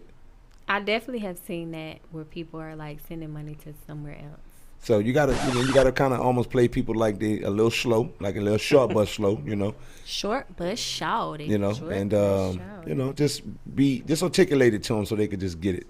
And if they Cash App is busy, you can send it to me. I'll make sure they get it. Don't do that. Yeah, definitely don't do that. Y'all gonna end up with a book in y'all mailbox. And a T-shirt and a bunch of unisex clothes. You and your stud girlfriend go well. You dress up like your stud boyfriend out here. The clothes are for the femme and the stem. Yes. Wow. Not the femme and the stem. That is hilarious. Yes. The femme and the stem. But that's how they making a lot of clothes now. They making clothes unisex. I don't know how I feel about that. I don't want a unisex shirt. I want a shirt that only the bros could wear. I would say that, but I happen to be wearing one. So he said, as a unisex provider. Right. I know. So it's like a lot of shirts now have the little tail. A lot of shirts got a little, kind of got like a little extra drapery on the tail and all that. I don't rock with that. A lot of pleats in the shirts and flips and flat and tassels. They lost me at skinny jeans, bro. Yeah. If I was skinny, I wouldn't wear skinny jeans. Yeah, but it's crazy because skinny people non-skinny people unattractive in skinny jeans. They do because they just look skinnier. Yeah, I mean, I don't know. All they doing is just putting that European cut to everything. Now, I think I heard, like you had mentioned Puff. I heard Puff say this. This is when BET was doing like the Rip the Runway. You remember that when that was out? Yeah. And I heard Puff say he's trying to bring femininity into the masculine clothing line, and I was just so puzzled. Like, why? Like, why do you want to bring the feminine look into the masculine line? You know, all right, real quick.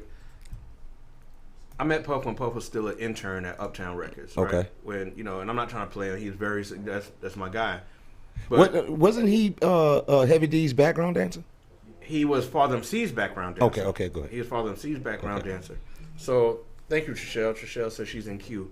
So when you look at where Puff came from, right, as far as being like an intern, yeah, to where he's at today, right, his mind has always been. He's been so far ahead of his time.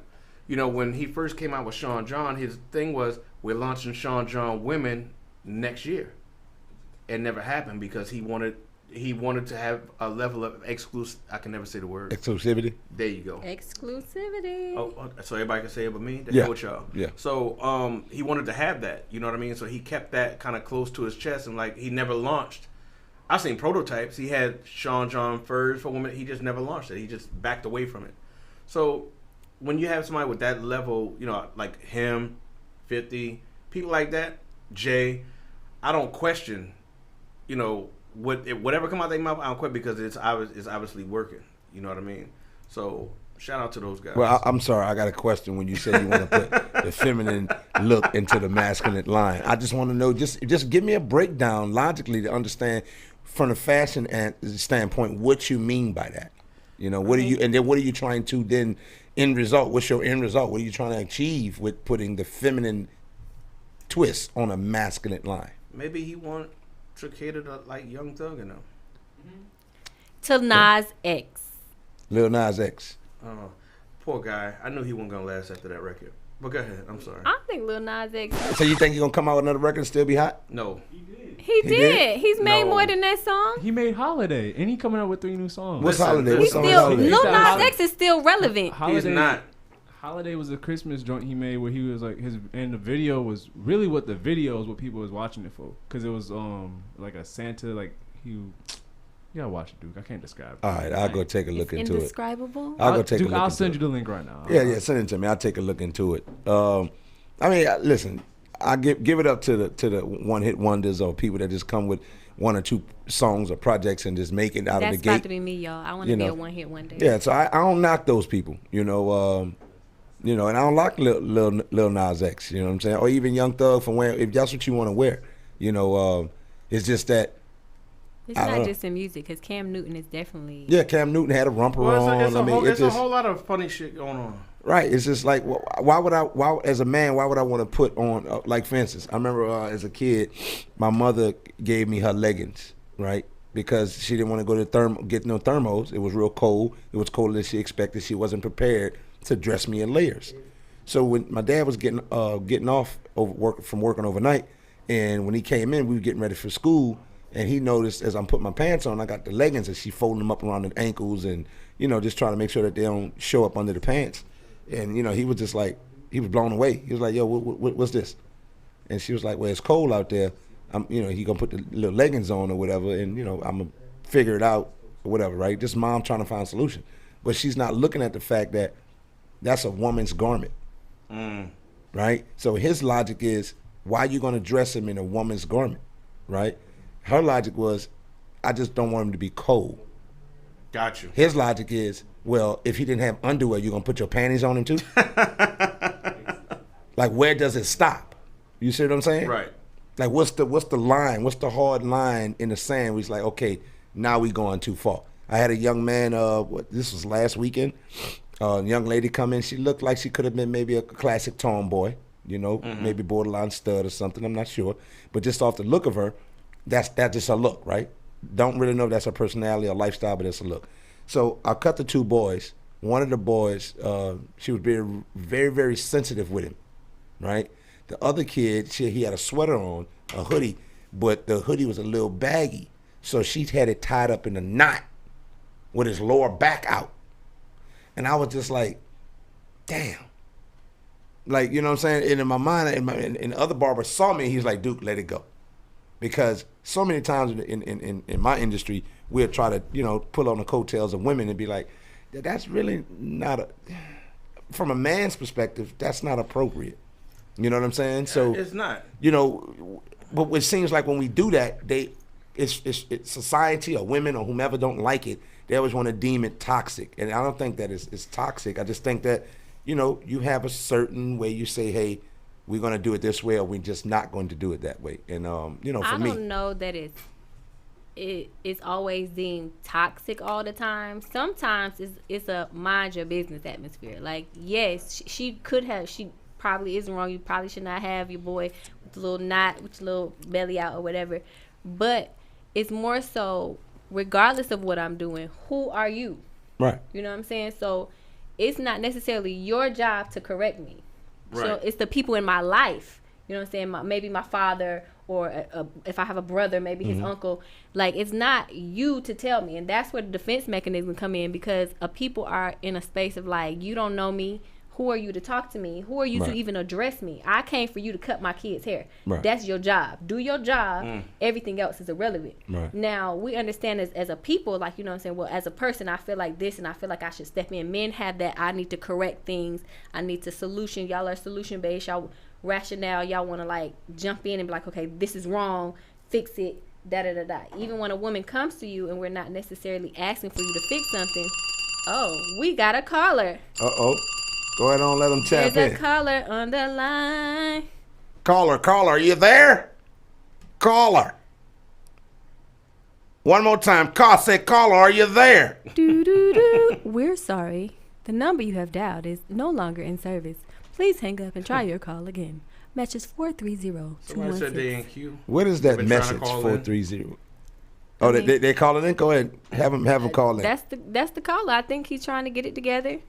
He trying to get him up. We gonna get the caller in. You put him on speakerphone on the joint? caller is coming. The caller is coming. All right, we got a call. We'll get the caller in just a second. But that was his personal call.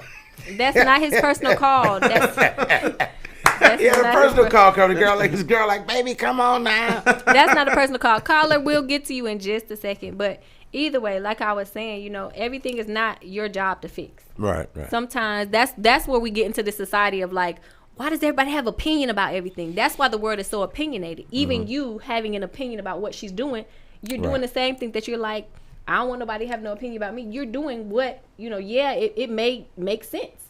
Right. But you're not obligated to have an opinion. Right. Keep your opinions to yourself. But I also feel like everybody has a right to be wrong. You know what I'm saying?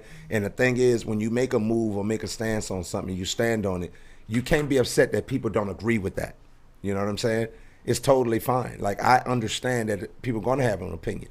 If somebody was to come to me and say, and I've seen a woman do this with her daughter, because she fancied her sons.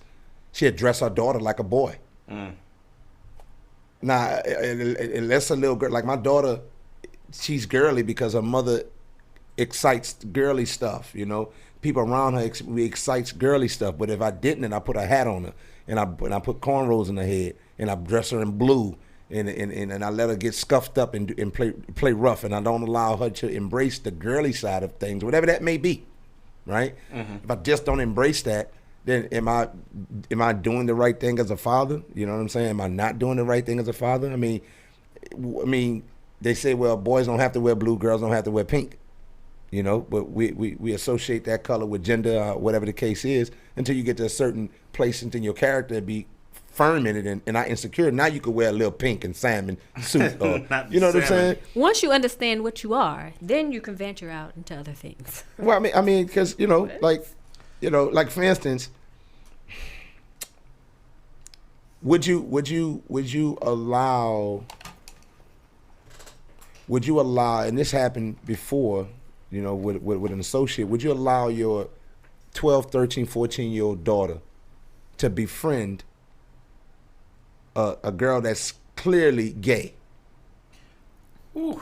You feel what I'm saying? Like, and I'm not saying you could stop and dictate all your children's friends, but that's just like your son. If he's hanging out with a certain crowd that like to break and enter it and like to do certain things, even your son, would you let your son befriend a gay kid? And he's like, oh, that's just my friend. You know what I'm saying? Like, we know how people operate. We know how people operate in finesse. how people, especially lesbian women, they'll befriend the hell out of you and backdoor you. You understand? Buy you all the stuff, be there when you go through your emotional moments, all that intimate, and women are nurturing naturally. Just like, you had mentioned that, who am I to speak as a barber or as a mechanic or a tradesman in a community? Who am I to speak about your child? But I've seen where women are nurture. I've seen women be like, oh, nah, Duke, you tripping.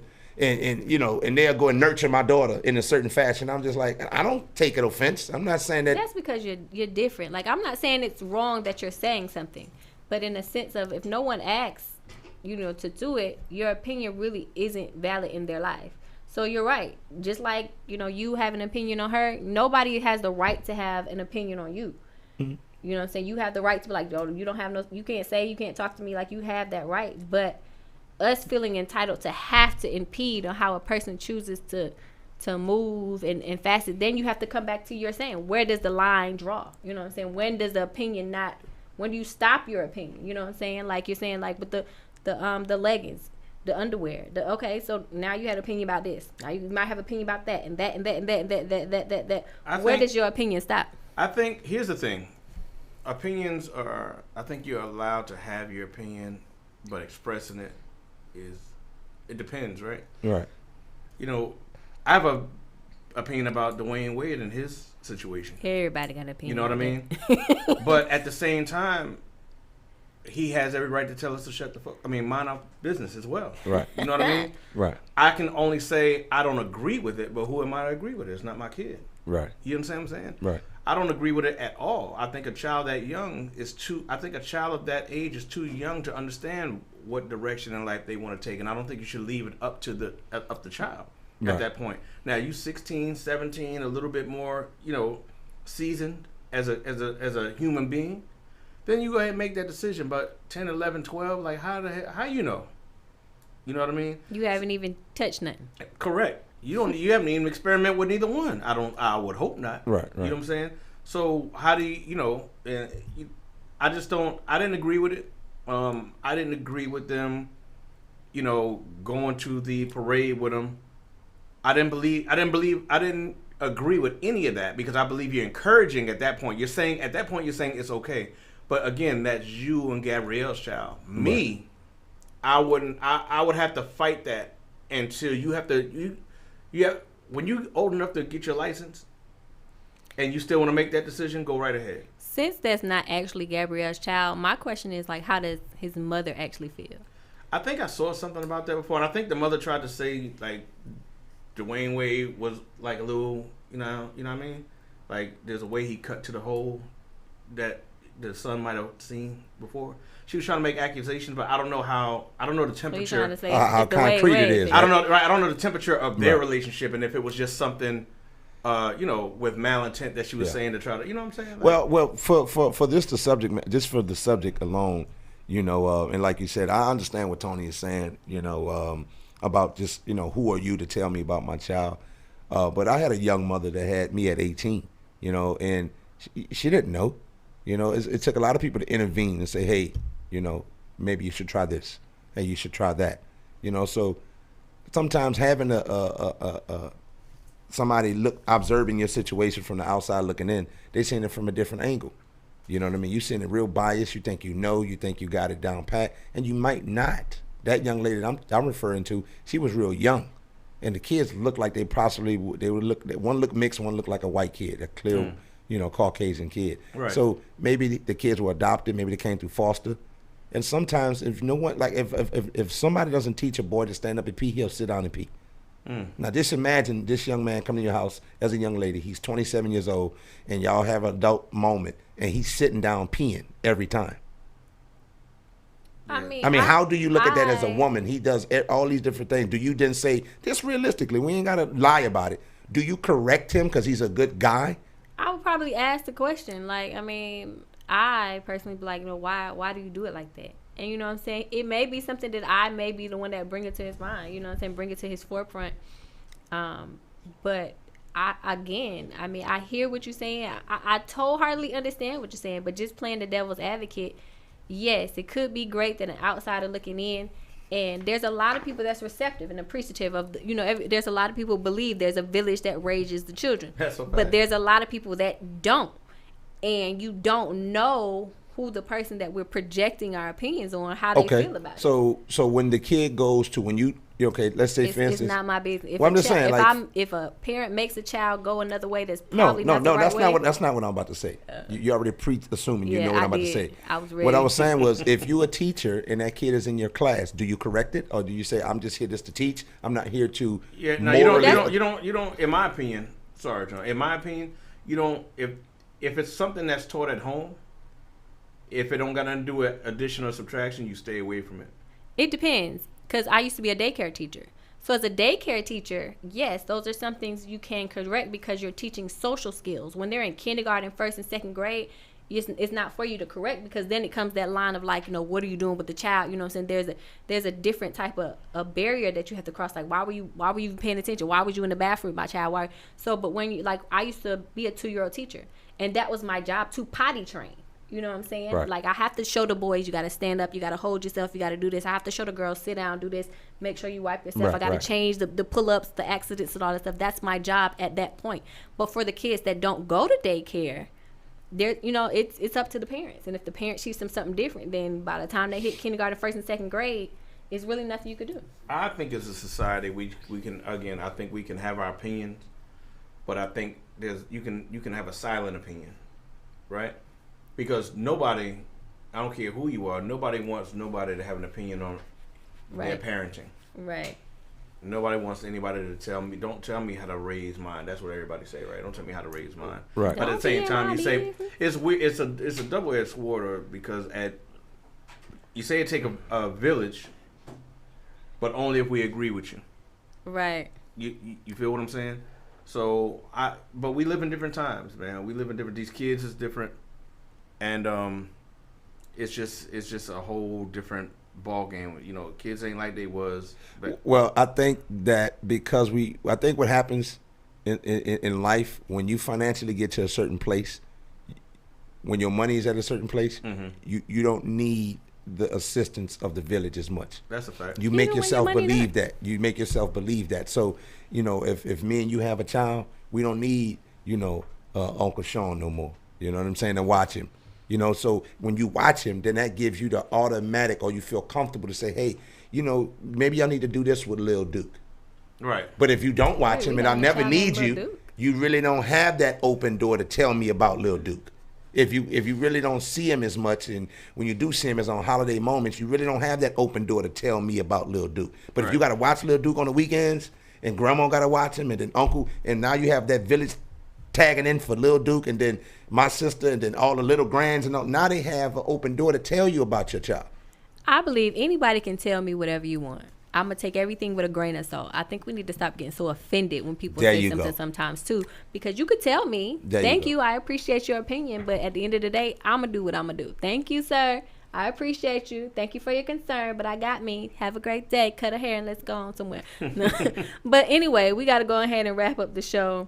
Let the people know. Damn, that was fast, man. You got to come back, man. I enjoyed good conversation with you. Let the people know where they can follow you on social media, get your books, get your clothes, get ready for this production that you got going on, so we can have the red carpet event, because she's going to look cute, okay? But let the people know where they can find you and keep up with you. Facebook is, I believe it's just author Sean Wright. Instagram will be author_matic. It's not Arthur. I hate when people call me Arthur. It's not my name. What a wonderful kind of day. So it's author, AUTHOR, which is my profession, not my name. Author_matic, and then the clothing line is @PrettyRoughApparel. I'm on Twitter @IWriteYouRead. That's EYEWRIGHT, the letter UREAD. I write you read.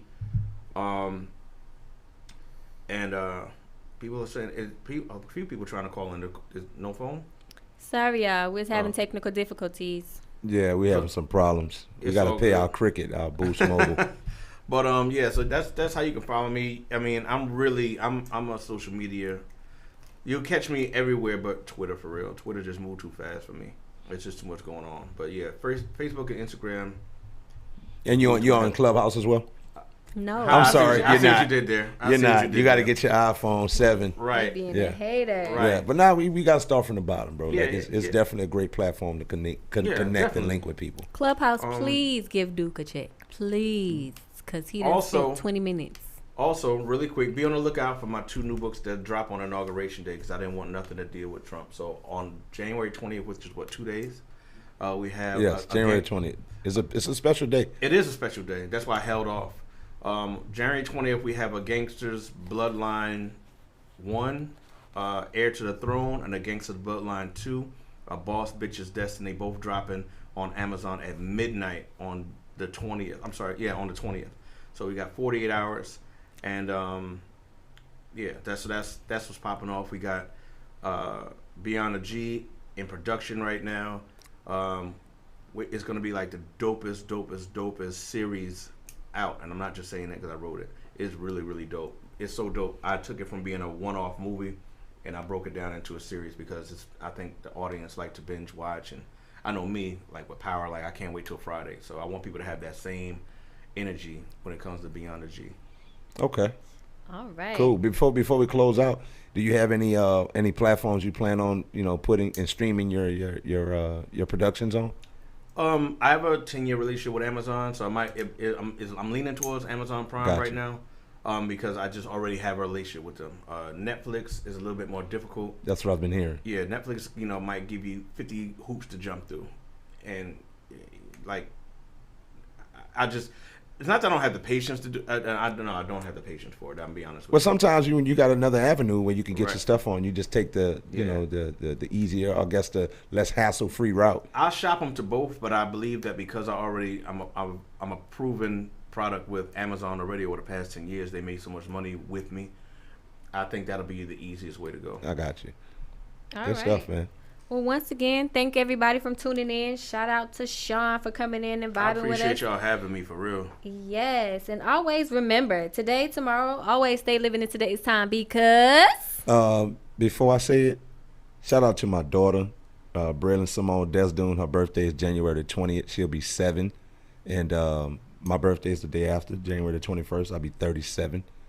7 and 37. And that's a lucky time. Yeah, that's a lucky shout out time. to Kiso. I have a roast this Saturday, so y'all show up at Green Light at Uptown Comedy Corner in Apeville. And pray for me, and appreciate everybody for tuning in. Thank you, Sean. Thank you, Johnny. And this is Duke Dune, the Lit Network. We lit! It's lit, it's lit. Yeah, hey, yeah, it's lit, it's lit, it's lit. And like it ain't lit, L.I.T.T, L.I.T.T. And like it ain't lit, yeah, it's lit, it's lit, it's lit, it's lit. And like it ain't lit, L.I.T.T, L.I.T.T. And like it ain't lit, yeah, we lit, yeah, we lit, yeah, we lit, yeah, we lit, yeah, we lit, yeah, we lit, yeah, we lit, yeah, we lit, yeah, we lit, yeah, we lit, yeah, we lit, yeah, we lit, yeah, we lit, yeah, we lit, yeah, we lit, it's lit. Cut the radio up, grab the phone when the live on. This the latest station in the nation, get your mind blown. Monday from 9/11, causing hectic 9/11. You ain't heard about from word of mouth. Come here, let me tell you. Got Tony on the mics, the CelebrityATL, and we got Duke, plus my dog Omar as well. It's a lituation every time you cut the station on. It's the Lit Network here, but we taking off.